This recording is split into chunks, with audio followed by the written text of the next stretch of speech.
Do the fucking work. That's what I said. Do the fucking work. Last week, we talked about do the fucking work. DTFW. This week, we're going to continue our discussion. And we're going to move into do the fucking work part 2. So, what is the definition of the work this week? Last week, do the fucking work is about the time you spend every day devoted to just yourself, to improve yourself in all the domains, to be able to put yourself in a place that you could have it all, that you could live with contentment and joy in every area of your life. Today, we're going to go to the next version of the work. And this version of the work is the time that you devote every day to becoming a master in your field or a master of a skill. So for most of us, this is going to get into our career. If we're young, this might get into our hobby, our passion. But it's something that we're committed to becoming great at. Now, there's 2 ways to create mastery. The first is you do the fucking work. Many people call it the 10,000 hour rule. We'll talk about this today. The second is you hire a great coach or you work with a great mentor. Let's talk about the first part. Let's talk about the 10,000 hour rule. There's a few different books on this that are excellent. The most famous book is Outliers by Malcolm Gladwell. And he was the first one that kind of popularized this concept of the 10,000 hour rule. It's based off the research of Anders Ericsson from Florida State, who did a bunch of research looking at great athletes, great musicians, great artists, and what made somebody become massively successful versus somebody who was successful versus somebody who was okay. And the big part that Malcolm Gladwell focuses on, which is accurate, is the 10,000 hour rule. It basically says that to become a master, you have to put in 10,000 hours of work. And notice this next paragraph. The research suggests that once a musician, this is from Anders Ericsson studying musicians, that once a musician has enough ability to get into a top music school, the thing that distinguishes one performer from another is how hard she works. That's it. In other words, it's do the fucking work. We see this even in athletics, where we tend to think in athletics, it's going to be determined by the person who's the tallest, the person who's the strongest, the person who's the fastest. And there's no doubt genetics play a big role. But it comes down to the work. You go through and you look at the top athletes in any sport, and they work their ass off. Now, they work their ass off harder than anybody. And this is why they have success. Now, one interesting thing. I love studying prodigies. I was actually going to include it in here, and I forgot. But I have a picture, a bunch of pictures, kind of like a collage put together, of famous athletes. And in there is Barry Bonds, Kobe Bryant, Peyton Manning, Eli Manning, Patrick Mahomes, Steph Curry, Klay Thompson, Christian McCaffrey. We can go down the line and we name, and it's all these top athletes. And what's very interesting is I show this picture and I ask people, I said, what do they all have in common? And people look at it and they say, well, maybe they're all great athletes. They all won championships, which is not accurate. Many of them have. So they're looking for the commonality, but they really struggle. And I step back and I show them the commonality that they have is they're all the sons of pro athletes. They're all the sons of pro athletes. Now, there's another excellent book called Bounce. It's similar to Outliers. And in the book Bounce, one of the things he talks about is that when you look at prodigies, people have this belief that prodigies are special. that they have a talent that other people do not. And he actually debunks this myth. He says it's not true. What prodigies having go for them is that they start earlier. Because you could go look at Mozart's early symphonies. He said they're not very good. But he was a 14-year-old writing them. He was a 10-year-old, 12-year-old, 14-year-old, and other people weren't doing this till years later. And so this is one of the key elements, is it's not that they're more talented, it's that they start earlier. Now hold that thought. So we know we need to do the fucking work. One of the things we often talk about with our students is one of the keys to being successful is to stop fucking lying. Stop fucking lying. Well, what does this mean? This means, what's the opposite of lying? Telling the truth. Stop fucking lying and start telling the truth. Well, one of the reasons we talk about this is that people have a story. They have excuses for why they're not successful, for why things don't work out. But inevitably, it always comes back to that they don't do the work. That's what it comes down to. They have an excuse for why they didn't do the work. But the bottom line is they do not do the work. So they don't get the success that they hoped for. But rather than own it, they lie about it. They lie about the excuses that held them back. All right. So we have the 10,000 hour rule. We have to do the fucking work. Now we move to the second part. And the second part is hiring a great coach or working with a great mentor. So Anders Ericsson, who we talked about, he described in a 1993 paper the role of deliberate practice with the success of violin students.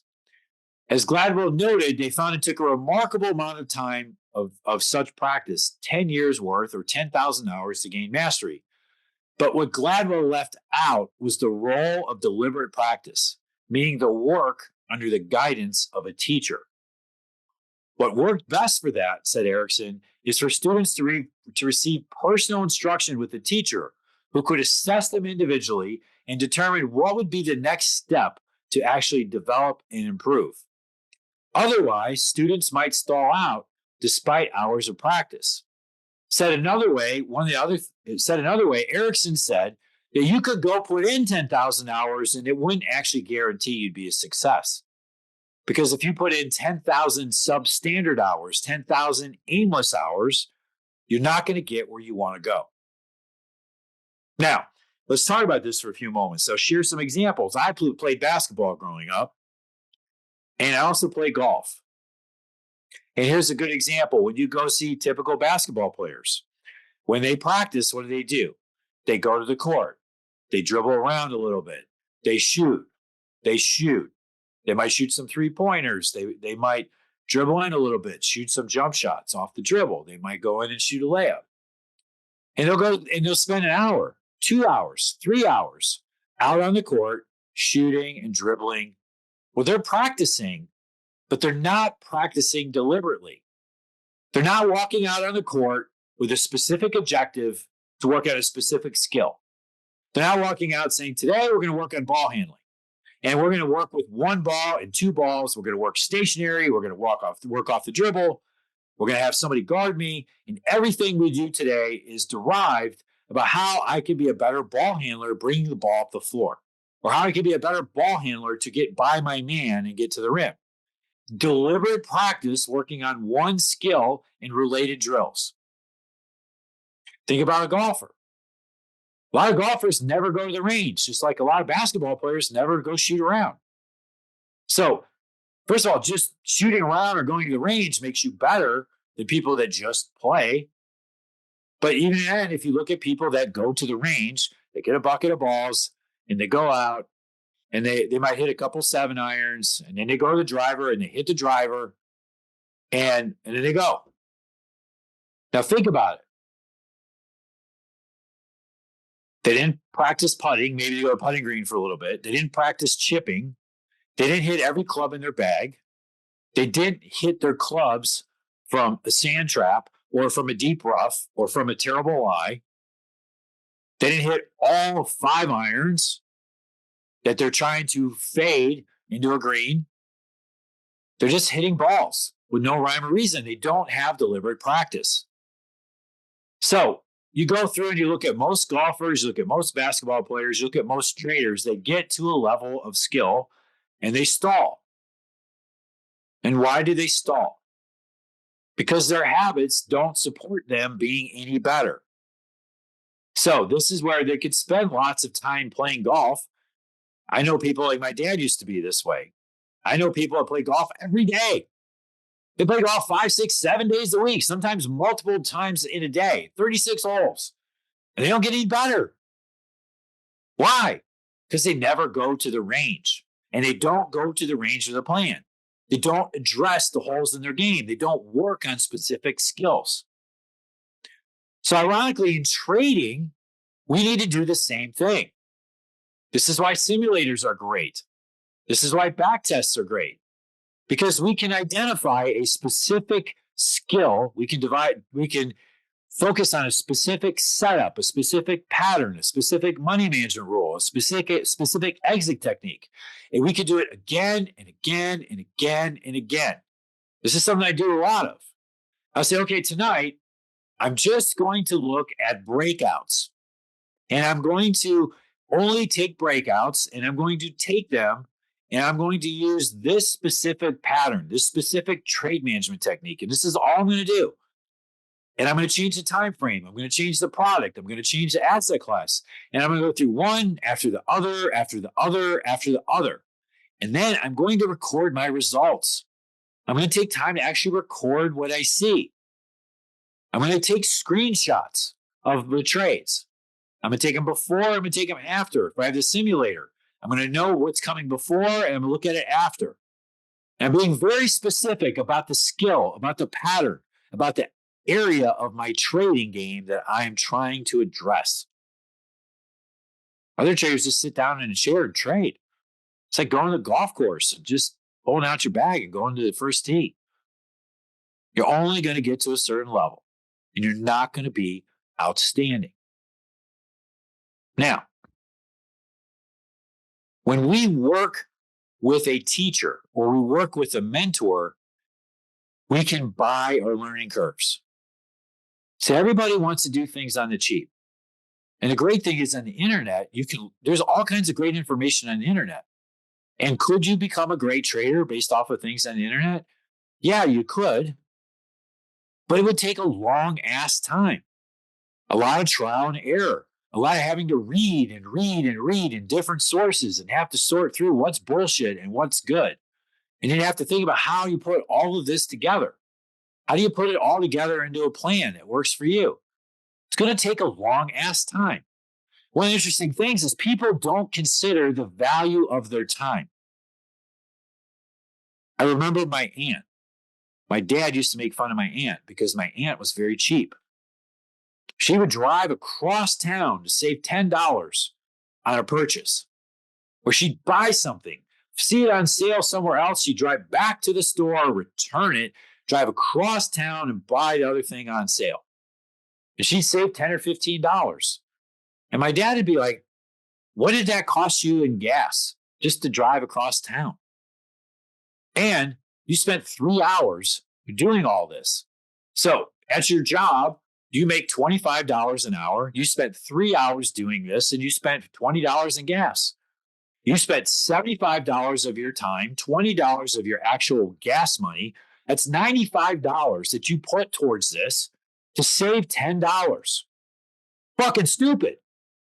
But people do this all the time. This happens in trading. Well, I'm not going to pay for a course. I'm going to figure it out on my own.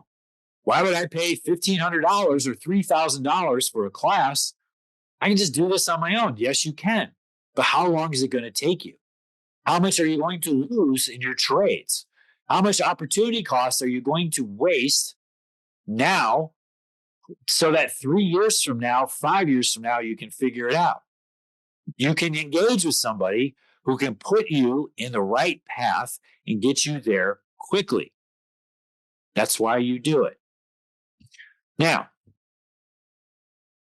I want to I want to offer something else up here. When we go and we look at all those athletes that I mentioned, and I said the thing they had in common is their dads were all professional athletes. Some cases their mothers were.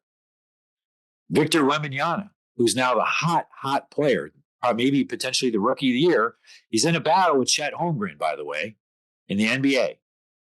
Okay, let's look at both of them. Victor Wembanyama's mother is a phenomenal basketball player. She was a great pro. Well, here's her son coming along. Chet Holmgren's father was a really good college basketball player at the University of Minnesota. Here we go. Starting to see a pattern. Okay, so in all those cases, their fathers already did it. So what did this mean for them? This means they started earlier because their dad already did it.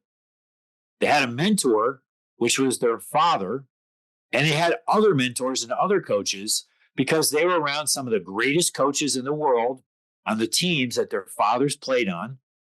Their father could also introduce them, bring in some of the top trainers in the world, some of the top AU coaches, put them in the top high schools, the top AU programs.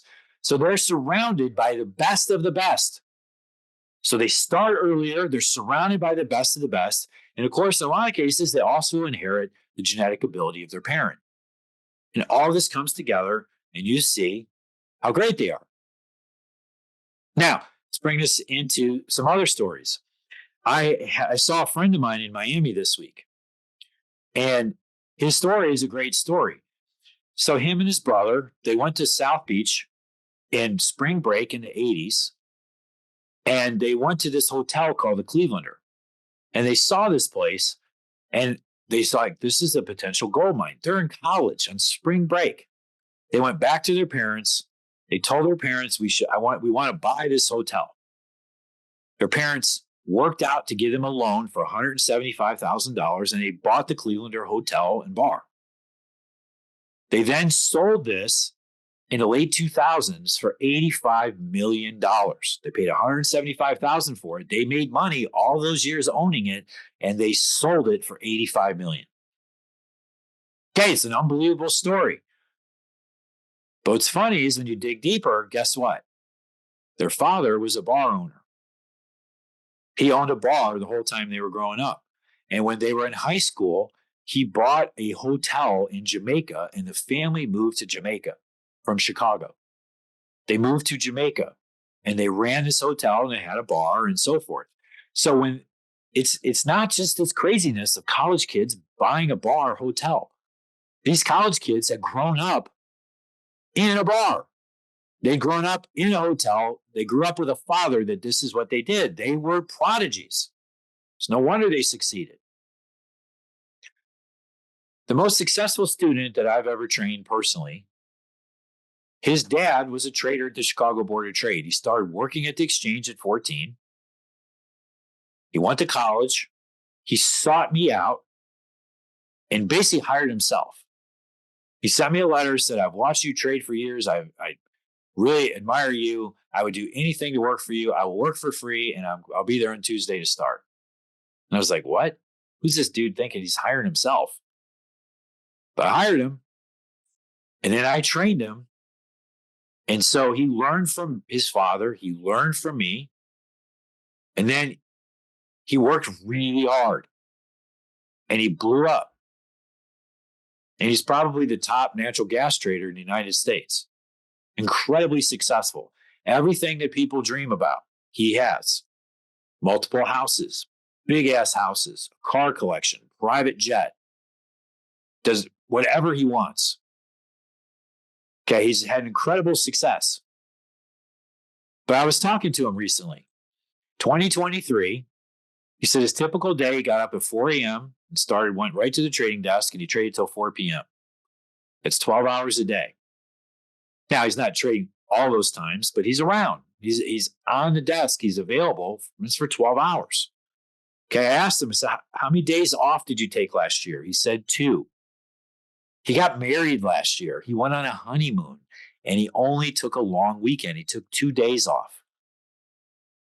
Okay, so let's just say he worked 50 hours a week, and he didn't take any weeks off. That's 52 weeks. That's 2,600 hours in a year that he's trading. Now, he's been trading natural gas specifically for 15 years. This doesn't count the time he spent before, which he spent about another 6 years working for me in other areas and other products. Okay, so he's been doing natural gas alone for 15 years. That's 39,000 hours that he has trading natural gas intensely and deliberately. No wonder he's the best.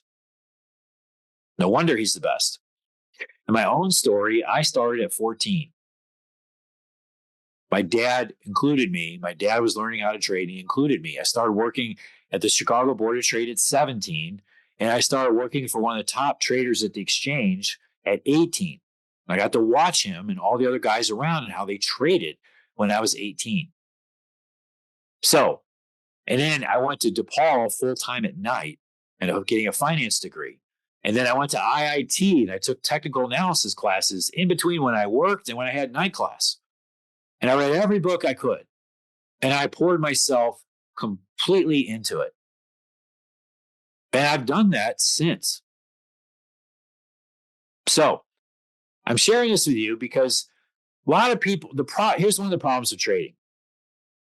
In basketball, if you went out and you'd never played and you try to go out and play with a bunch of elite players, it would be obvious you had no idea what the hell you were doing. You'd get destroyed.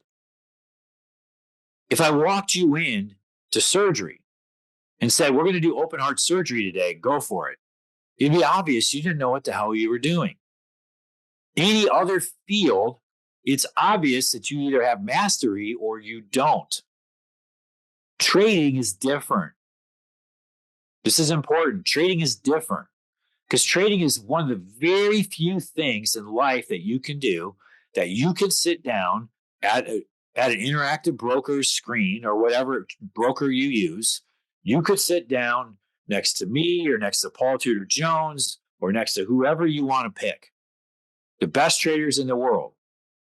And we're all going to do the same thing. We're going to place an order in a certain way. That order is going to get executed, and we're in. And it's more like a lottery pick or like buying a lottery ticket. Once we buy it, it can work. You can make a lot of money on this trade, even though you have no idea what you're doing. And that is a problem because it gives false illusion about your possibility of success. It gives false hope. And this is why if you make money to start with, it's a big, big problem. One of the worst things that can happen for a trader is to start off being successful when they don't know what they're doing. This sets them up to get slammed because now they think it's easy, and it's not easy. So over time, they'll give it back. I saw this with my father. My father made $360,000 in 1983 trading soybeans at $100 a round turn in commissions, insane commissions.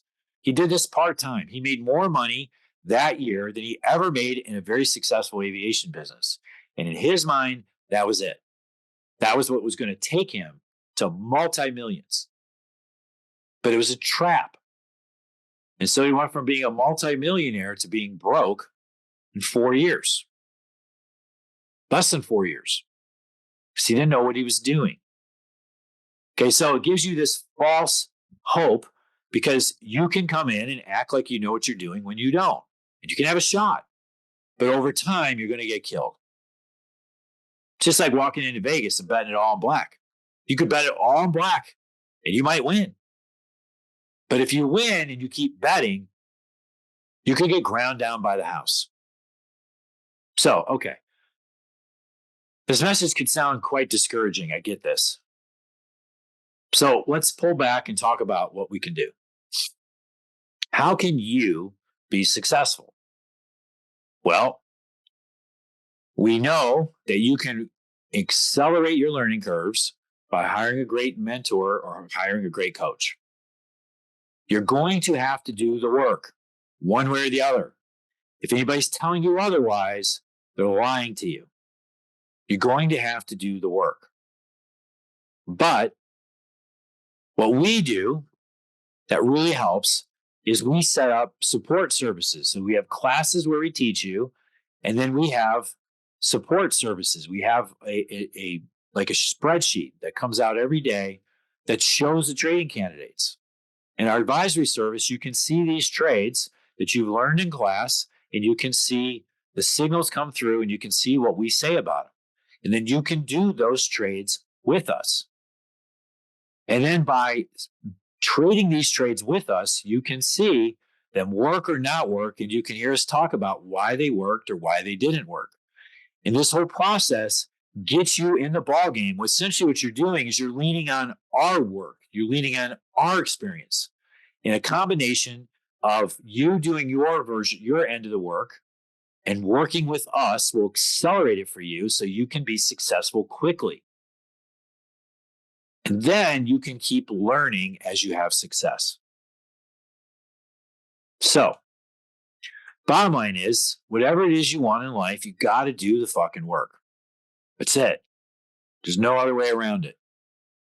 And then you want to try and accelerate that by getting yourself around the best people, people that you believe in, people that you trust.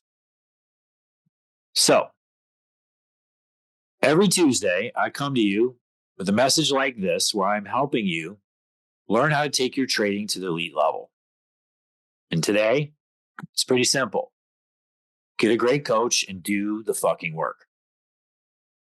I'll see you next week.